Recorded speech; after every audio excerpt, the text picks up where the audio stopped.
¿Alguna duda con esta forma como nosotros vamos a estar empleando los circuitos, los elementos para trabajar en el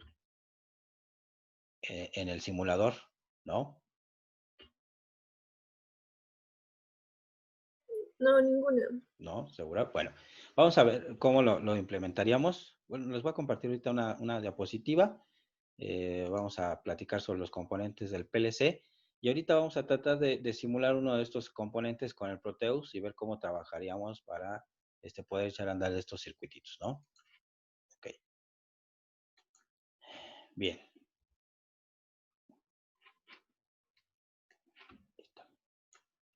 Ok, retomando la cuestión de lo que son los componentes de un lazo automático de control, dentro de las componentes principales, obviamente está la parte del proceso, ¿no? Que tenemos aquí abajo. Este proceso, pues, es la parte principal que nosotros vamos a estar ejecutando, donde vamos a transformar una materia o un objeto en algún producto ya terminado o alguna cuestión que tengamos que transformar esa materia.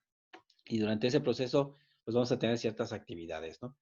Para poder ejecutar ese proceso, vamos a tener los accionadores que decíamos, los preacondicionadores, acondicionadores, para la cuestión de los actuadores y los detectores, ¿no? También tenemos los acondicionadores de señal para la detección y los captadores que nos iban a identificar, por ejemplo, un nivel en una caldera, temperatura, velocidad en algún motor, bandas transportadoras, etcétera, etcétera, ¿no? Y aquí tenemos los preacondicionadores.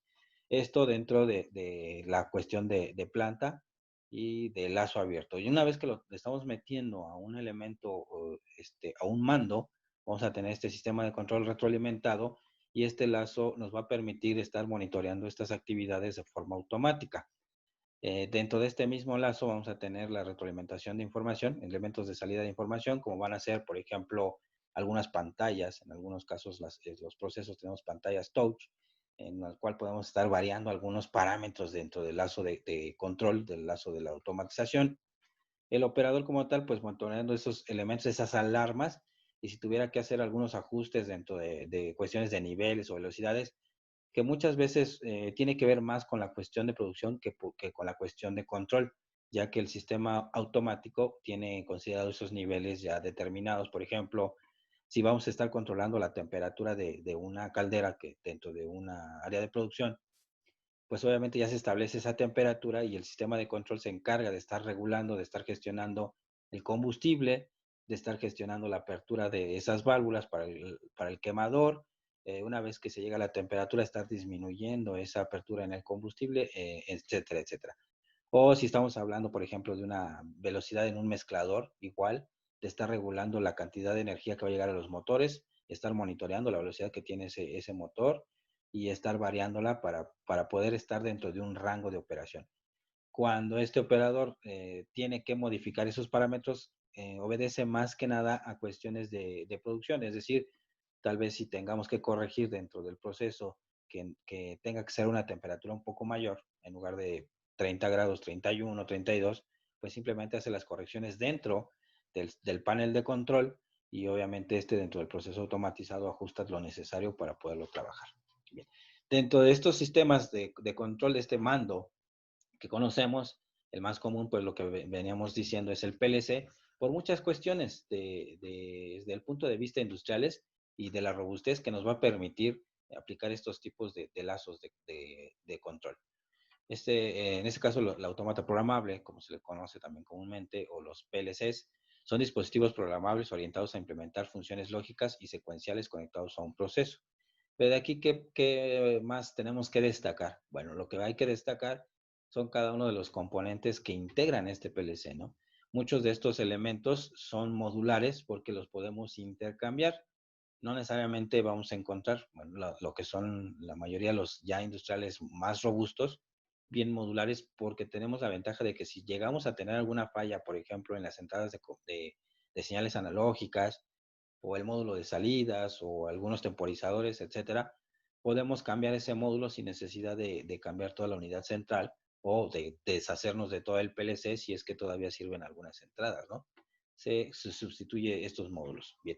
Entonces, de las partes principales De estos autómatas, pues tenemos aquí, por ejemplo, el CPU, que va a ser más que nada todo que va a interpretar la programación que nosotros tenemos en unas diagramas de escalera. Entonces, el lenguaje, ya sea escalera, o también tenemos programación textual, pero va orientada básicamente a la misma forma de implementar estos elementos: contactos, temporizadores, relevadores internos o relevadores a memoria, y salidas a bobina, que son simplemente salidas a los puertos del microcontrolador con los que está hecho estos dispositivos, ¿no? Las comunicaciones, como puede ser comunicación serial, la mayoría de ellos ya utilizan comunicación serial, ya no tenemos comunicación en paralelo. Y esta comunicación, bueno, responde también a estándares, ya lo veremos en las siguientes unidades temáticas, lo que son los estándares de comunicación, como puede ser un RS485, que es comúnmente utilizado en la industrial. Hay algunos todavía que están utilizando, por ejemplo, RS222, RS232, 232 y también el RS422, de los estándares de comunicación para poder trabajar con estos dispositivos. De los elementos de entrada y salida, platicábamos que estos elementos pueden ser, dependiendo del PLC, podemos tener salidas y entradas a relevador o a transistor. Entonces aquí lo podemos dividir en dos, lo que va a ser transistor o TTLs, por ejemplo. Y aquí podemos poner que son salidas a relevador.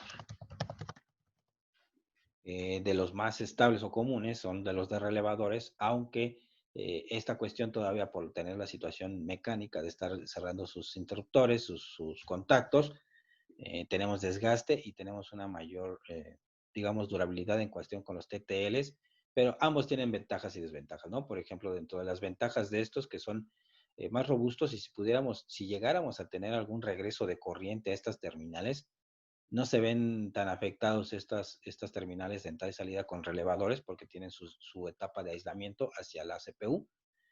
En cambio, si estuviéramos trabajando con unas salidas o entradas a TTL, a transistor, corremos el riesgo de que estas entradas se quemen más fácil, porque podemos superar las corrientes que manejan estos transistores.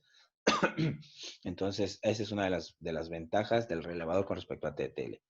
Pero la ventaja de TTL con respecto al relevador es esta cuestión del desgaste mecánico, que no se da en los interruptores o en las salidas con TTL con respecto a los de relevador, ¿no? Tiene más desgaste relevador y podría generar un mayor mantenimiento, ¿no? Entonces, ambos, por eso siguen siendo vigentes ambas tecnologías de entradas y salidas, porque en ambos se tienen ventajas y desventajas. Y la alimentación, aquí vamos a encontrar de varios niveles de alimentación, pero de los más comunes que pudiéramos encontrar en la industria son los de 24 volts de corriente directa, los de 127 de alterna, ¿sí? Y 220 también de alterna.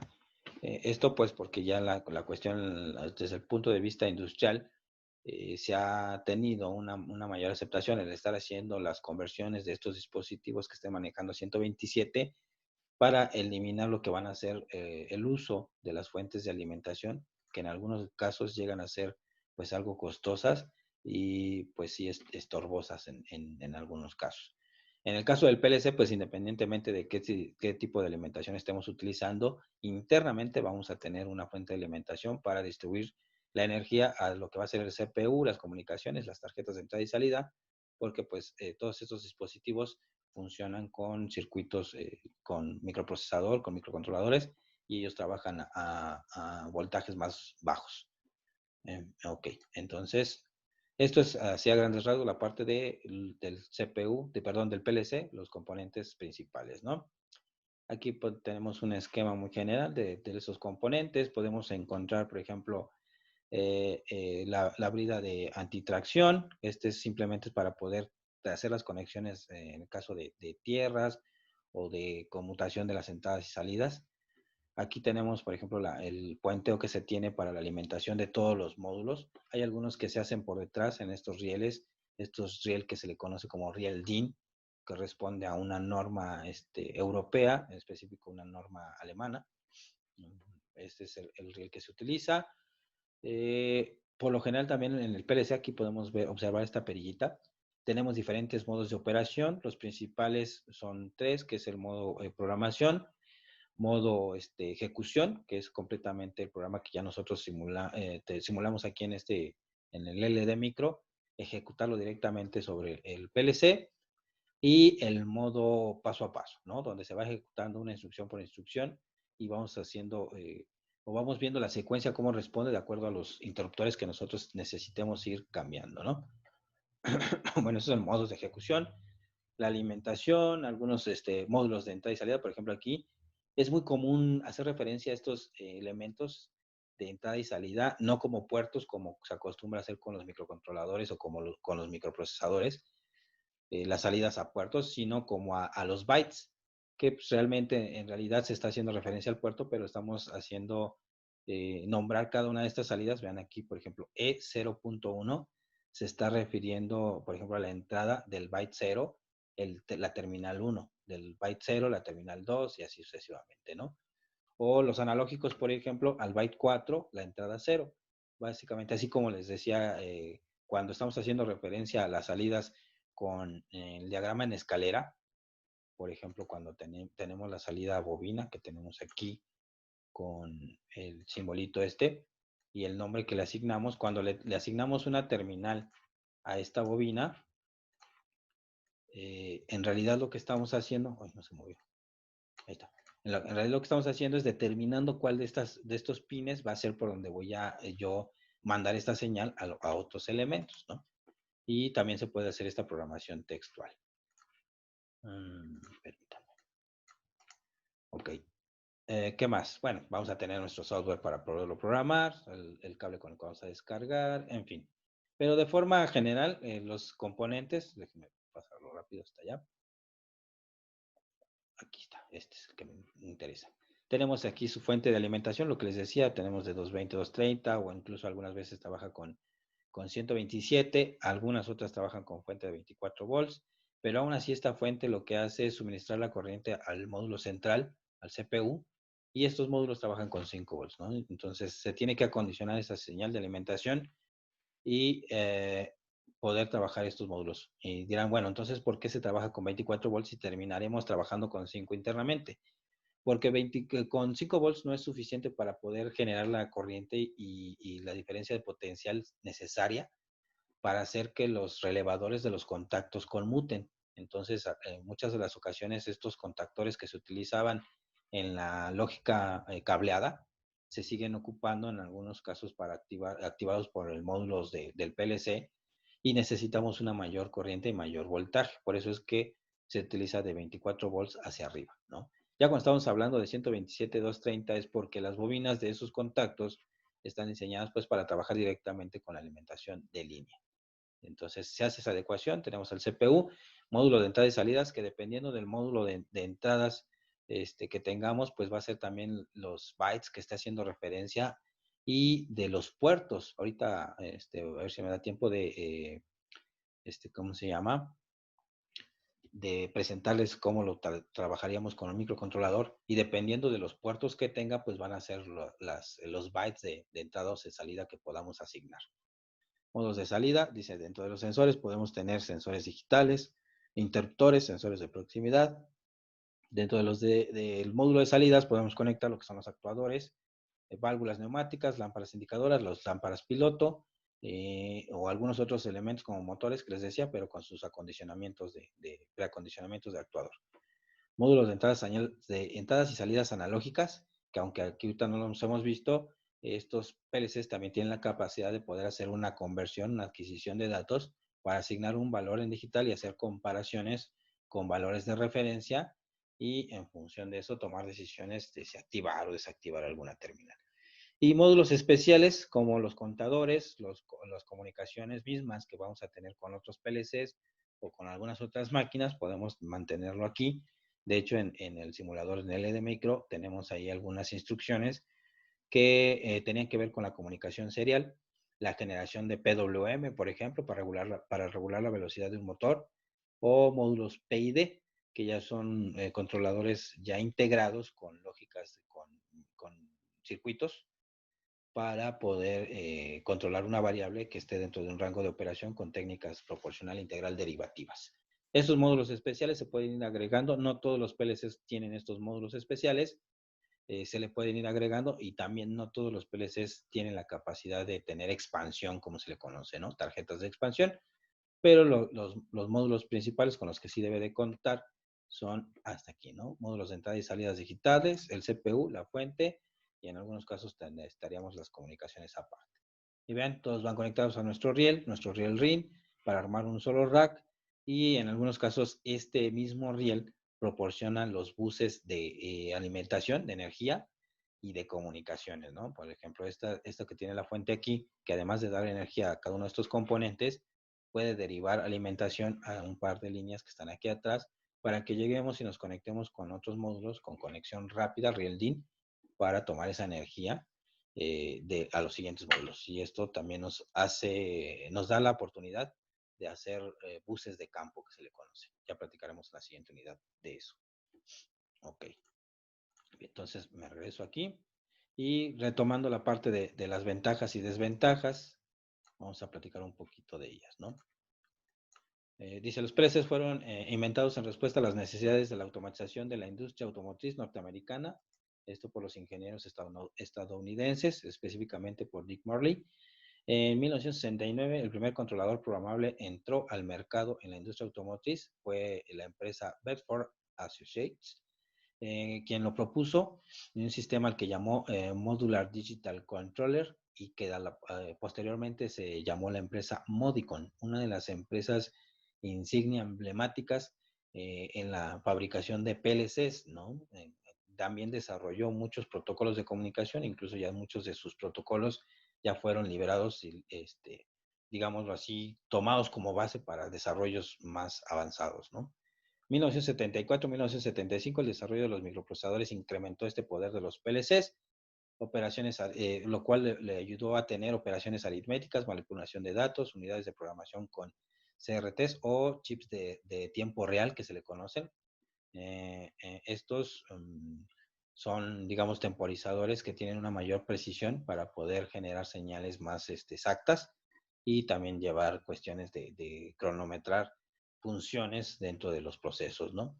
Y obviamente desarrollar el lenguaje de programación, no nada más la parte de la expresión de diagramas, sino también en programación textual, ¿no? Metido directamente desde las computadoras.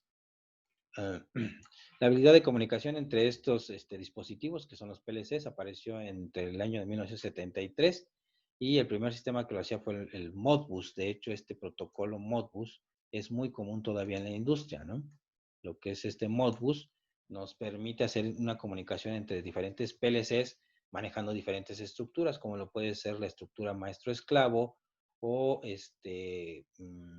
sí, actuador, maestro-actuador. Y este tipo de comunicación puede ser bidireccional, es decir, puedo ir solamente del maestro al esclavo en un solo sentido o solicitar al esclavo que regrese información. Todos estos protocolos me ayudan a ese intercambio de información y hacer que el proceso tenga una mayor aplicación al nivel de la industria. 1976-1979, en esta etapa se tuvieron mejoras en cuanto al manejo de memoria, control de posicionamiento, manejo de señales. Aquí el control de posicionamiento hay que destacarlo. Estos avances permitieron que se siguieran utilizando diferentes tipos de motores de tipo brushless o sin escobillas, motores a pasos con mejoramiento en cuanto a técnicas de modulación, apoyadas con la parte de la programación de los PLCs, manejo de señales analógicas, como les decía, con ayuda de módulos especiales para los PLCs para poder digitalizar algunas señales de referencia, como puede ser temperatura, presión, humedad, etcétera, y no solo tomarlas como valores absolutos de todo o nada, de llegué al valor o no llegué al valor, sino tener una referencia de qué tan cerca estaba del valor final, ¿no? Entradas y salidas remotas, ya comunicaciones incluso inalámbricas y mejoras en el software. Ya en los años 80 se intentó estandarizar la comunicación entre los PLCs y ya de ahí dentro de la estandarización de la comunicación de los PLCs veremos de la mano, cuando estamos platicando de las comunicaciones industriales, cómo se empiezan a desarrollar diferentes modelos y dentro del que destaca el modelo OSI, que es presentado por el sistema, por el sistema ISO, la International Standardization Organization,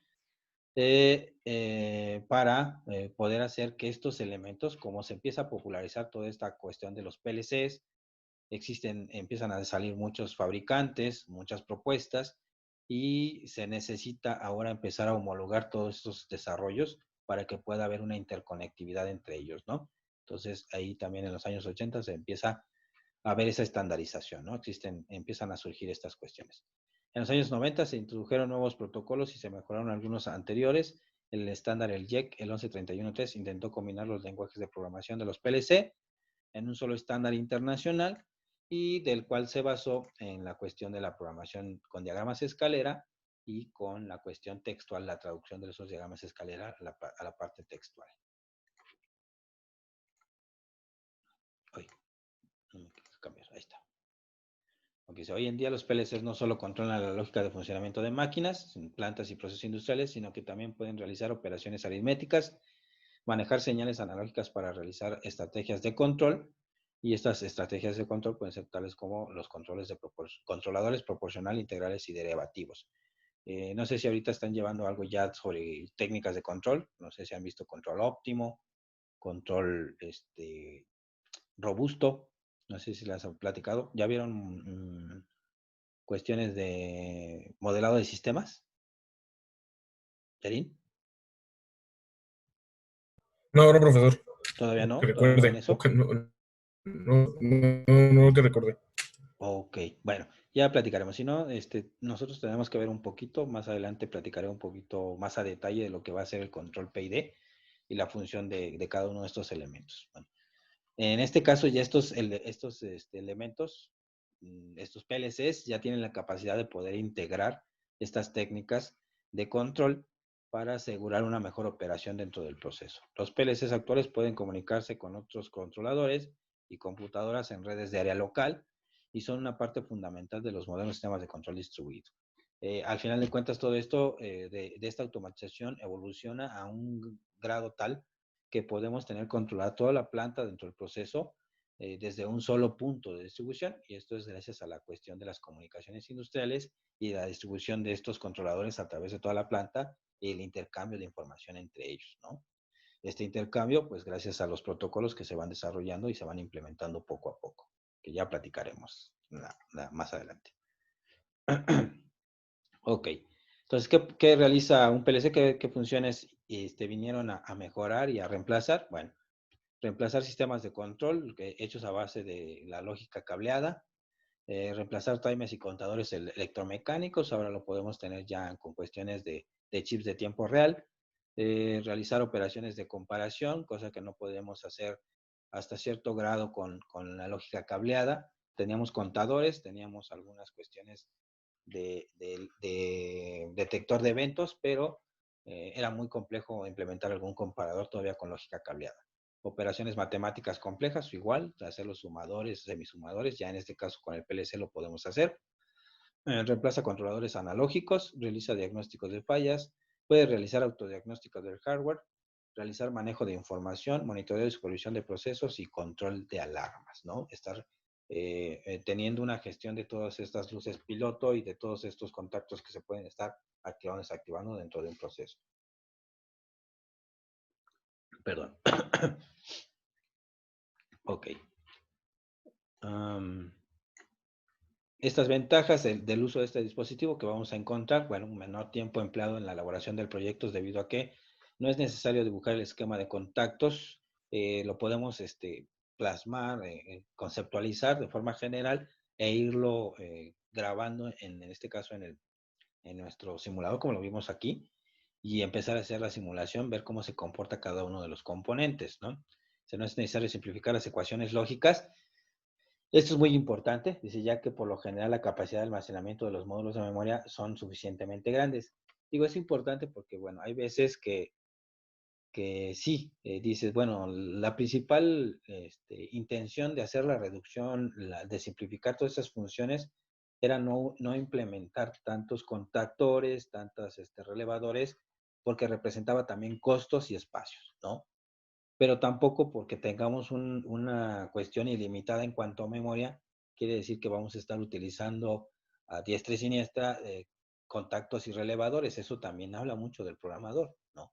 La limpieza y la simplicidad del programa para que pueda operar de una forma eficiente, ¿no? Entonces, hay que ser cautelosos con eso. Sí, la ventaja es que no tenemos limitación, a diferencia de la parte de la memoria, de la cuestión física, no tenemos esa limitante, pero pues hay que tener ahí cuidado con cómo lo usamos. Entonces decíamos, al elaborar presupuestos, la lista de materiales queda sensiblemente reducida y al elaborar el presupuesto correspondiente eliminamos parte de los problemas que supone el contar con diferentes proveedores y distintos plazos de entrega, posibilidad de introducir modificaciones sin cambiar el cableado, ¿no? Como lo vimos ahorita. Por ejemplo, podíamos hacer pruebas con los temporizadores y poner algunos contactos. Si no era la función como pensábamos que la iba a ejecutar, fácil nosotros lo quitábamos y podíamos volver a poner otros elementos y probar.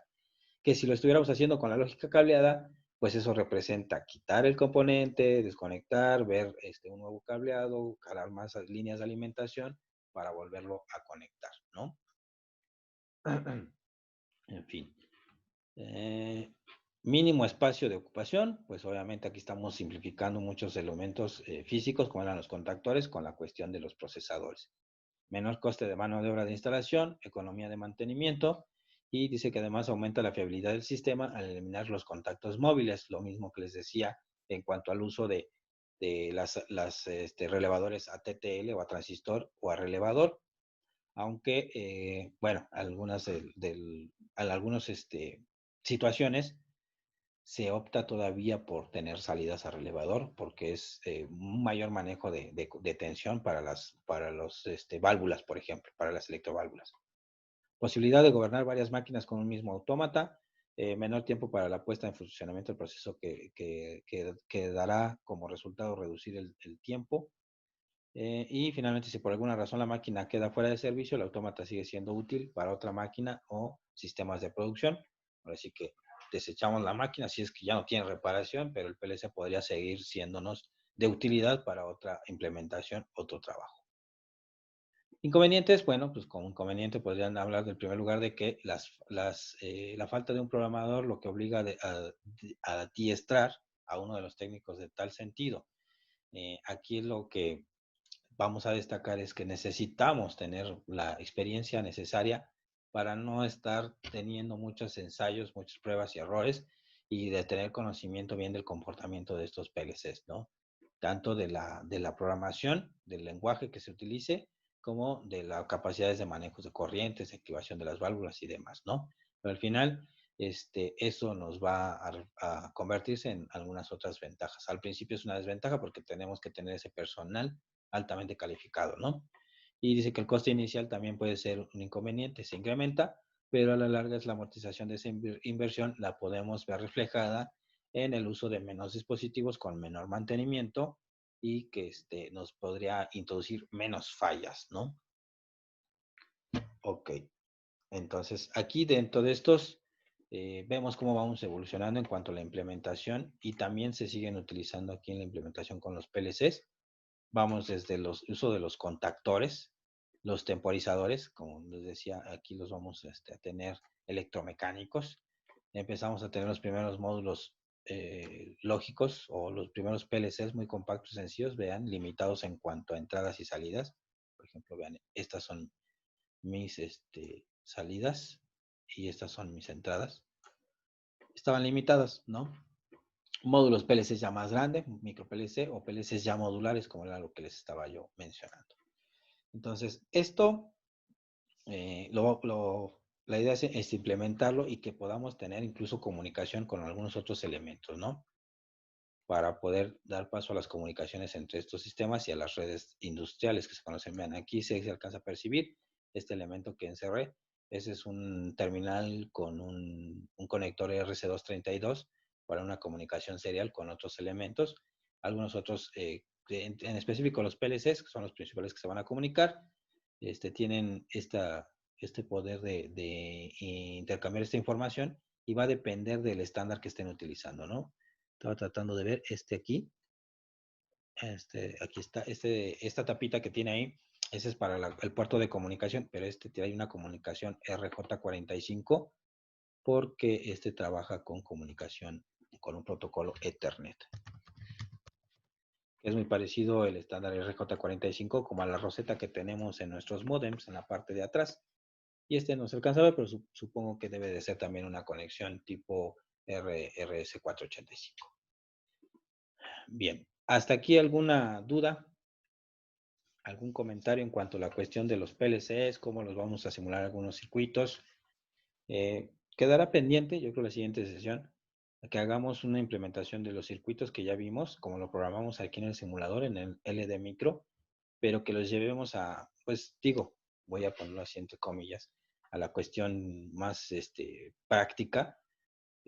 Con el simulador en Proteus vamos a utilizar un microcontrolador, vamos a poner ahí, vamos a poder poner interruptores, vamos a poner algunos lámparas, algunos relevadores para ver cómo nosotros podríamos trabajar con componentes de más capacidad de corriente con ayuda de este PLC y de esta programación. ¿Vale? Por el momento, ¿aquí hay alguna duda, algún comentario?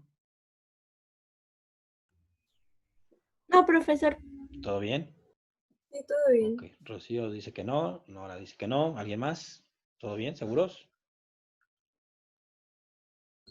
Vale, bueno, entonces la siguiente sesión vamos a terminar con esto de hacer estas simulaciones, circuitos físicos y yo creo que ya les aviso qué día podemos a tener nuestras evaluaciones y de qué forma lo vamos a hacer. Obviamente va a ser a través de la plataforma y ya sea un breve cuestionario o algunos ejercicios que les deje para simular, ¿no? Todavía estamos coordinando con los presidentes de academia a ver cuál va a ser la metodología adecuada para poder hacer estas evaluaciones. De todas formas, yo les aviso con tiempo, pero ya estamos próximos a la primera evaluación. Y entonces la siguiente sesión terminamos con estas simulaciones de circuitos y ya estaríamos preparándonos para comenzar con la siguiente unidad que va a tratar de la comunicación entre estos elementos de PLCs y diferentes implementaciones de control.